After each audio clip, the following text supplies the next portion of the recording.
Guys, good morning. Libot muna ako dito sa aking taniman. Bisita ako kasi maghanap kami ng saging. Yun, nakakita ako ng isang may hinog na kinain ng ibon, sayang. Kaya kailangan agad-agarin pagpitas talaga dito kasi kung tatagalan pa, maunahan ka talaga ng ibon. Sayang. Yan na rin yung papadalhan ko sila kuya ng saging. Ayan. Hop kuya, bangin ano na lang kuya, kuha ka ng kahoy. Parang gintutulak-tulak iya, nuduso-duso. Ayan na. Agoy! Ayan na.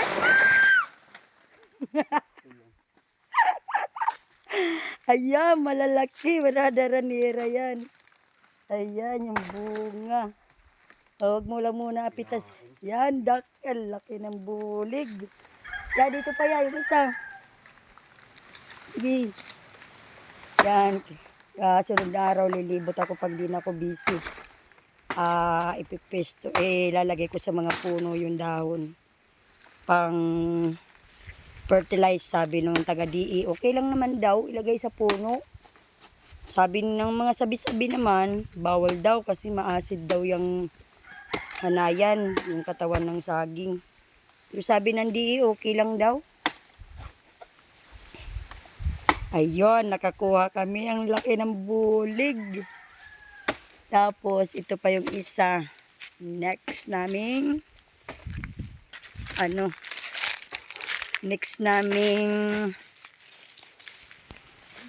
puputulin itong latundan, kusta sa waray. Yan siya, kusta. Pag nagkaroon na ng mga itim-itim yung bunga ng saging, ibig sabihin na siya, pwede na siyang pitasin. Tsaka pag na-over yan, mahirap na yun eh. Magkakaroon na ng, minsan yung iba nagkakaroon, mahirap na balatan. Yan ang laki ng bulig oh. Nakakarga ni kuya, hirap si kuya magdala. Yan. Adiya. Dala ng ibon.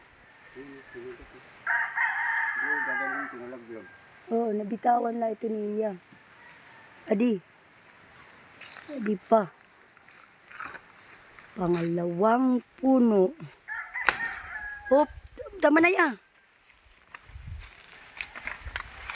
Hindi kami eksperto sa puputol ng saging. Yung iba kasi may dala-dala silang kawayan.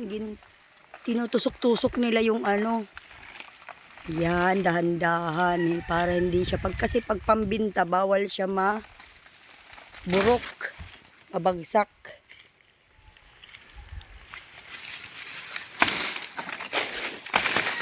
Yan, kahit pa paano pag mayroong mataba dito sa kusta, sa latundan, magdala si Kuya Buboy, tsaka si Kuya Daniel. Kuya, try natin dito sa unhan. Para sabay-sabay yung pagpuputol.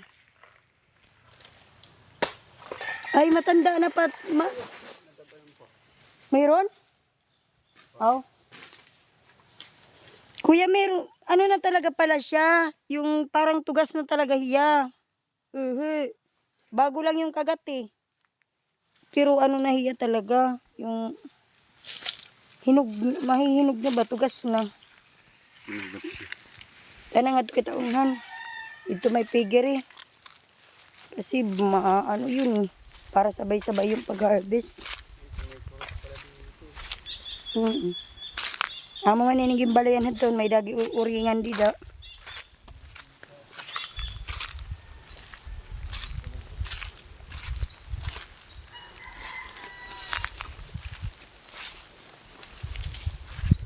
Ayan, pupunta na kami dito. Baka may makita kaming pwede nang putulin, pwede nang i-harvest. Kadama ang trabaho.